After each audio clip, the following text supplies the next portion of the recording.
Hey, what's up? Like, totally time for 90210. Well, hello, everyone. Welcome back to the 90210 show, presented by Massive Late Fee. I am Mark. With me, as always, is my girlfriend, Carol. How you doing, Carol? Hey, what's up? Not much. We've had a good week here at 90210/Massive Late Fee. It is August, what is it, August 10th? Yes. 1995. And lots of doings on 90210 this week. Yeah, there is certainly some doings. We forgot to mention at the end of last episode that Kelly's mom dropped the bombshell that she is pregnant. Jackie. Jackie is her name. Jackie Joyner Kersey. Whatever. Yeah. So Kelly's mom was pregnant. We already knew that from last episode. Sorry, guys. Mm-hmm. Here's the thing about this episode. It's like a really bad game of telephone. Telephone, yeah. Yeah, it is. Absolutely. So a really horrible game of telephone where somehow the adults are more childish than the teenagers. For real. It was bizarre. I mean, granted, she is not that long off of drugs. Hormonal, probably, yeah. I guess. Her brain's a little pickled. Mm-hmm. Kelly is upset, and she rightly chooses not to tell Kelly and Donna, Brenda and Donna. All right, she doesn't tell herself or Donna, the two blondes. Because she's like, I'm not talking to anybody about this. Because that's the right thing to do, because it's her mother's private business. Correct. But they're like, Brenda's like, we're your best friends. You can tell us anything. We won't immediately betray your confidence. Except they do. They both do. They both suck. Donna at least has somewhat of an excuse. Brenda just flat out tells her parents, hey, guess who's pregnant? Yeah, like it's juicy gossip over dinner. telling other adults the adults' business. That's bad, Brenda. Yeah, she's like, hey, guess which one of my friends' moms who's dating another one of my friends. Right. Dads. It's very easy to figure out who she's talking about. Another reason why I don't like her. I really, really don't. Donna tells David. Yeah, because she assumes he already knows. Which because she assumes that Mel knows. Right. Which he does not. Because David, I think, is telling her that his dad's going to propose to Jackie. And then she says, oh, because of the baby? Right. That's how that goes. And he's like, what baby? Right. So, I mean, at first, like, David's all like, oh, I got happy news. My dad's going to ask, his girlfriend to marry him. Yay. And then Donna's just like, because she's pregnant. Boom. Crash it all down. Yep, that's pretty much how it goes. So, it doesn't end there. No. Because how does Kelly finds out that they told? Donna tells her. Donna comes right up and she's like, hey, I told David. He didn't know. Sorry. And she's like, oh, my God, I told you that this was a secret. Right. And she said, well, I assumed that he would know because Mel knows. And she's like, Mel doesn't know. Yeah, nobody freaking knew except Kelly. And now the whole world knows. Right. God, if I were her mom, I'd be so pissed. Her mom shouldn't have told her, apparently. But as her mom says at some point in this episode, I thought that I could trust you. Right? Aw. Wound to the heart. From this point, now, what happens? I'm trying to remember. It's like, we watched this a few days ago. Yeah. It's fuzzier than normal. David Yep. goes to tell his dad. Correct. No. David goes to find out if his dad knows. That's what it was. I thought he was going to tell him, and then he changed his mind. He talks all around it, he's like, hey, got anything to tell me, Dad? Right. He's like, let me show you the ring. So 14 minutes of salary because we're gigantic millionaires. Right. It's a huge fake diamond ring.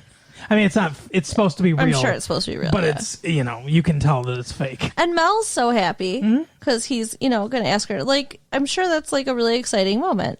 To ask someone to marry them? Yeah. Probably, yeah. So nerve-wracking, too, I would have to imagine. Yeah. So, he's all proud and he shows him the ring and David's like, oh, okay, everything's cool here. And he lets it be. He doesn't tell him. Mel still does not know. The only person in Beverly Hills who does not know. Right. The father of the child. But Kelly keeps, intimating to her mom, Well, because she finds out that Mel doesn't know because she hasn't told Mel, and she says, "Well, what's the big deal? Just tell him that you're going to take care of it." Yeah. She avoids that question. It's pretty clear that she does not want to get an abortion. Right. She's at one point she says that she believes in a woman's right to choose, but she can't make that choice for herself. Right. Which, that's fine. It's supposed to be about choice, not kill all babies. Right. So, Kill All Babies is the title of my upcoming screenplay. So Kelly is really upset when she realizes that her mother is planning to keep this baby. Do you want to know what my screenplay's about before we continue? The Dr. Kevorkian of babies. It's about a guy who wants to be the youngest person on the planet. So he kills everyone that's younger than him. Wow. That sounds pretty harsh. That's his sole motivation. He just thinks that he'll gain some kind of fame and notoriety if he's the youngest person left on the planet. As a serial killer, sure. Anyways. So he invents a baby Ray. Jackie's hormones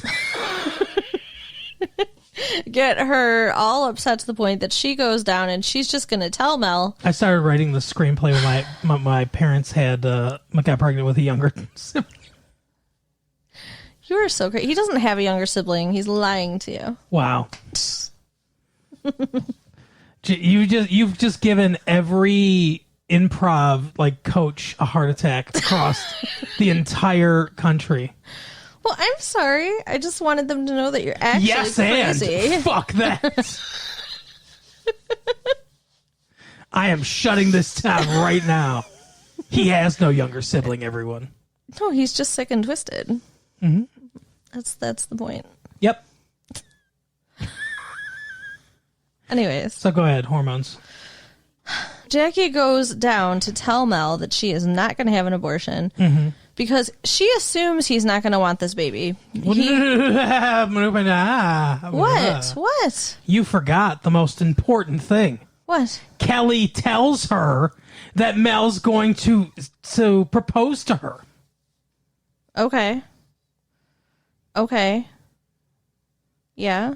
Before she goes to see, you didn't tell them that. Okay, you're right. Okay, so Kelly tells her that he's going to propose, and she assumes that it's because of the baby.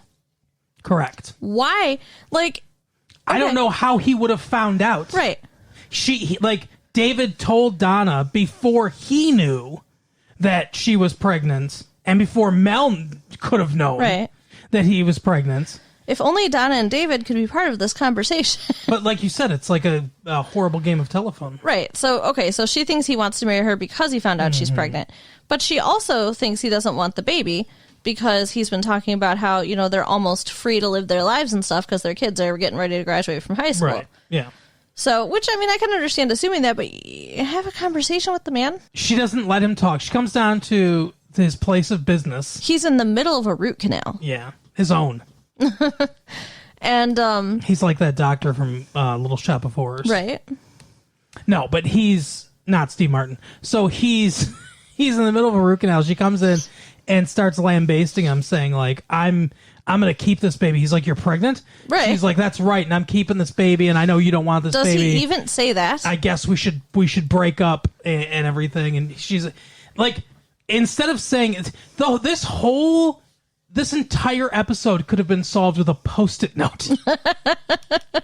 Where he's just like, hey, didn't know you were pregnant. Baby sounds cool. And then just put it on the refrigerator for her. That's basically it. You are so right. It's insane. The lack of communication. And they're supposed to be adults. Mm-hmm. Yeah, she doesn't let him get a word in edgewise. Not at all. Through the entire conversation. A couple times he says, can I say something? And she's like, no, basically. Right. But yeah, so she's making all kinds of assumptions. A, that he knew she was pregnant, which he didn't. And B, that he doesn't want the baby, which he's not saying that at any point. So, it's kind of crazy. How old do you think she's supposed to be? Well, at one point, what's his name? Mr. Walsh says she's got to be pushing 40, and Brenda says she's been pushing it for a while. Which I think she should say she's been pulling it for a while. Right. Yeah, so she's in her 40s. Yeah, probably close to 45, I guess. Yeah, so I mean that's pretty darn old to have a baby. I can understand why it would be a big surprise. Mm-hmm. Mel kind of disappoints me in how he handles this. Yes. Like that's the other part. That's the other part of acting like less mature than the teenagers do. Like he should have just grabbed her by the wrist when she went to walk away and been like, "No, listen," and made her talk to him. And the thing is she walks away. He's shocked. I'll even give him that, being completely like in shock and shell shocked, standing there and not thinking to go after her to grab her. I'll give him that. But then 2 days goes by, Right. where he's just like sitting with his feet up in his fucking dentist chair, depressed and stuff. Do something about it. Yeah, well, and then he finally tries, and she won't talk to him. Yeah. So, I mean, it wouldn't have done him that much good anyway, I guess. But for 2 days, he doesn't do anything. He doesn't try to remedy the situation at all. Maybe he was waiting for her to, like, come out of her crazy hormonal fog. I don't know. Well, then he doesn't understand women very well. Right? Eventually, Donna and David, they're riding bikes, I think. And Yeah, it's really weird. Let's go for a bike ride, Right? David. And, We can go all the way up to the park. Well, they are kind of kiddish, aren't they? I guess, but she's 17, right? Yeah, and he's 16. Yeah.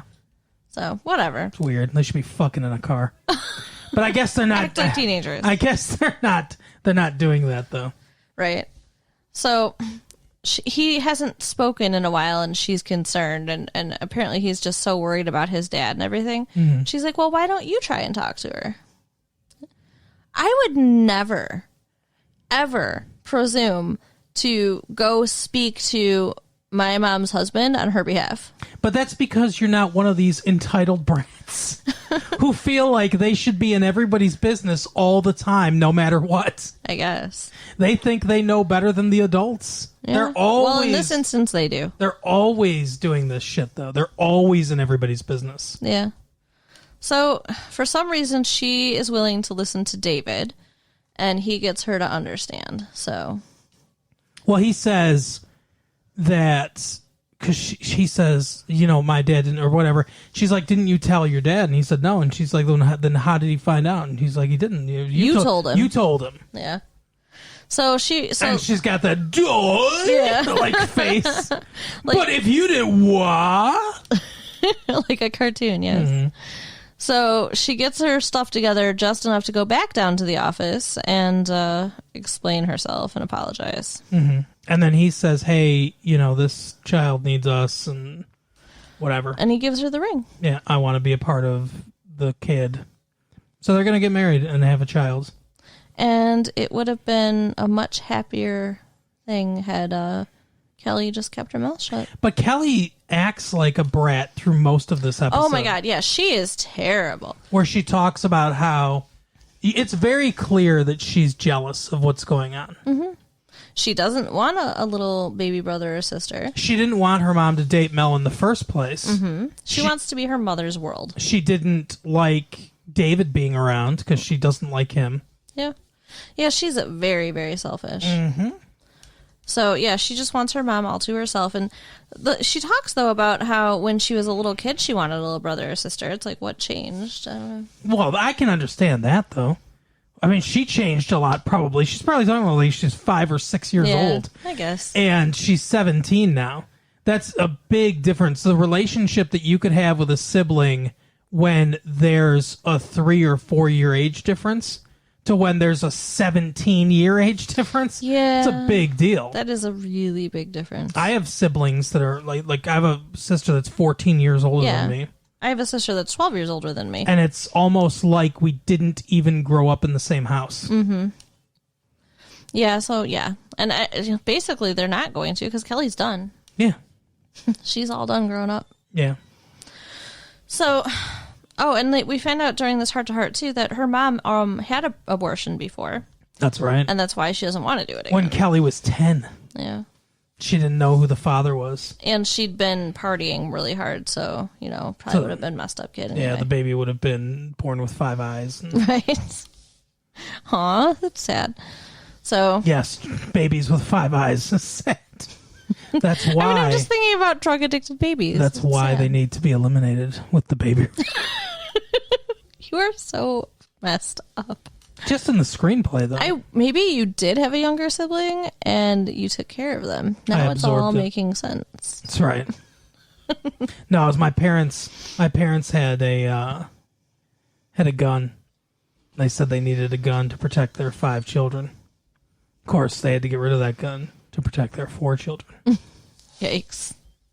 Wow, he went there. I stole that off a buddy of mine. Named Anthony. He's a aspiring comedian. Okay, Anthony. Just to give credit where credit's due. So the backdrop of this episode is Valentine's Day. That's true. Like this was supposed to be on Valentine's Day. Yeah, it was supposed to be a big Donna Valentine's thinks dinner. It's so romantic. And our little B plot here is Brenda. Very little. Brenda, throughout the whole episode, is trying to guess what Dylan's doing for Valentine's Day. Mm-hmm. And he gives her weird clues. I guess this is... I know when we talked about it before we went on the air, I said this was the B plot. I guess this is probably the C plot. I'll tell you the B plot in a minute, which I don't think you remember. Okay. But I think this is probably the C plot. But yeah, Dylan's taking her on a Valentine's Day dinner, and he won't tell her where... No, date. Date, yeah. Oh, yeah, I said dinner, but yeah, the date. And he said he won't tell her where they're going. She tries to get Brandon to tell her, and Brandon's like, hey, I don't spill the beans when my friends tell me something. And he looks so proud of himself, too. You fucking loser. But his hints were, we'll be laying down, and it's warm and red and close to your heart. So, I mean, I couldn't come up with it through the whole episode. I don't think most people could come up with it. I mean, warm and red, but, I mean, not super close to your heart. If you're doing it wrong. If that's the case. Although I guess maybe he's bragging about his size. What? About his size. When it's in, it's close to her heart. Oh, God. Yeah, get it? Gross.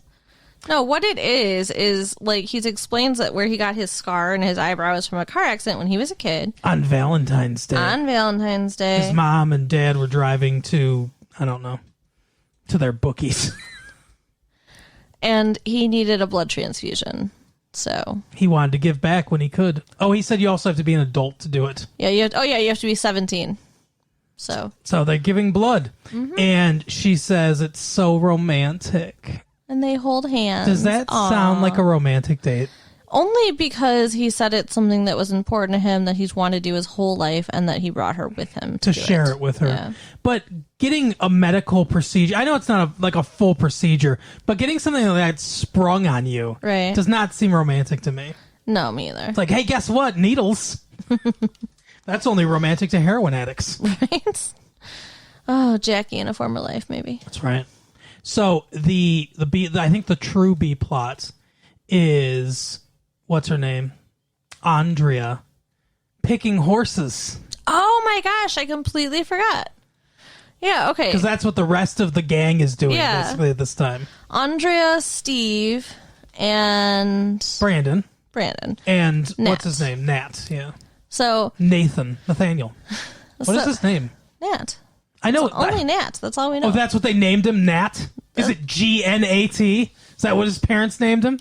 I don't know what his full name is. Hey, what was that thing that bit you on the ass when we conceived him? We'll call him Nat. Anyway.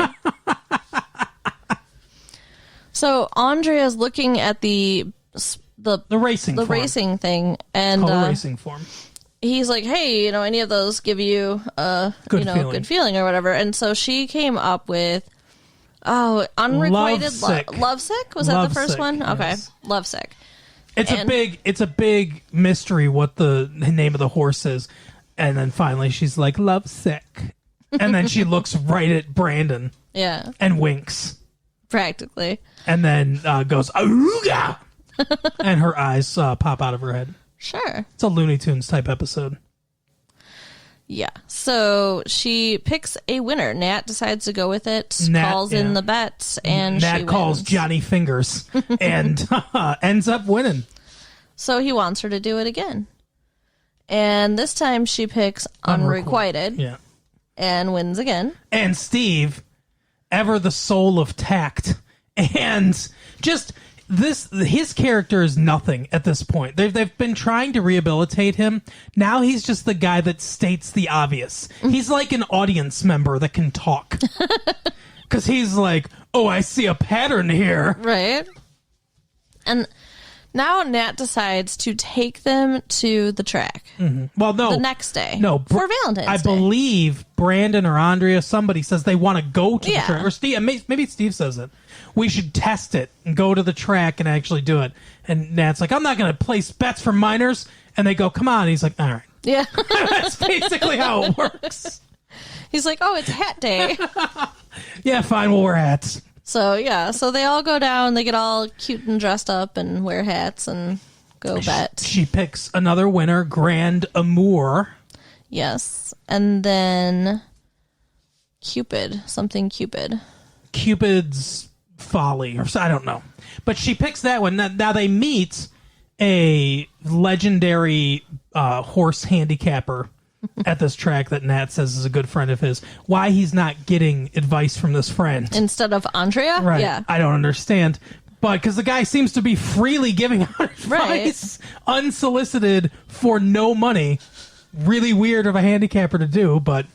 Well, he's his friend. So anyway, she says, well, maybe this is like payback, because he says, who do you like, to Andrea? Mm-hmm. And Andrea says Grand Amour, and he's like, oh, that's, a good one or whatever. So he makes a bet on that too, and he also wins. Okay. So then when she says, oh, what's your pick this one? She says the Cupid one. He's like, oh, no.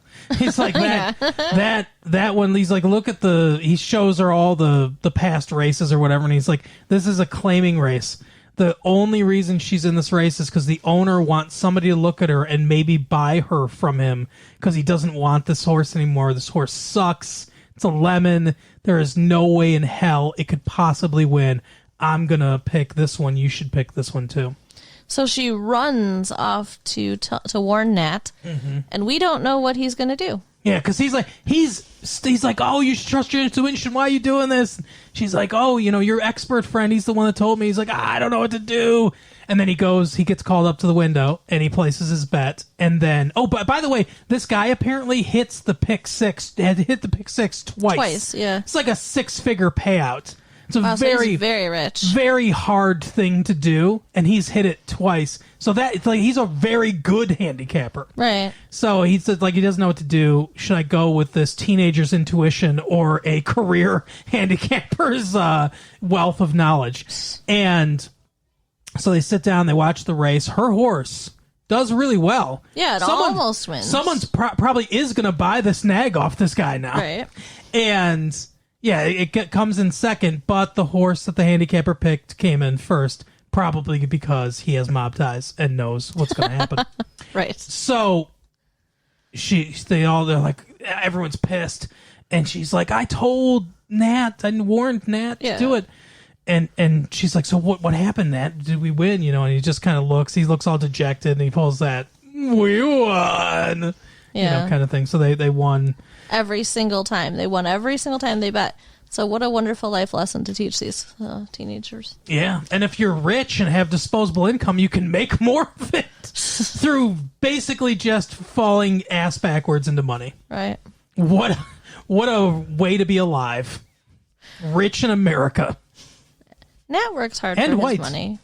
He's not no one of those people. But he's a business owner. I mean, he probably does pretty well. He's got unlimited pie. That's true. What a life. I want unlimited pie. Yeah. I want some pecan pie. Will you make me pecan pie? No. Aw. Please. Yeah, I guess. Yay. I pulled a gnat on that one. So yeah, that's the episode for the week. Carol, why don't you tell some people some things? So be sure to go to retrolatefee.com. Do it, Check out the different ways that you can enter the giveaway contest. Yeah, we're having a contest. All of our merchandise is there, by the way, too, now. Yep. We have hats. Well, we will have hats. We have shirts. We'll have other stuff, too. We have shirts for men and women. We have sweaters. Just check it out. It's cool stuff. Also, yeah, I've got some other things in the works that are going to be coming soon to the Some merchandise. really, really cool and interesting things. Yeah, and you can read, like articles and stuff that we write on there. You can write. I wouldn't call mine articles. You can write to us on there. You can do all sorts of manner of things on there, and check out the contest. Yep. All right, we will see you next week. Bye. Bye.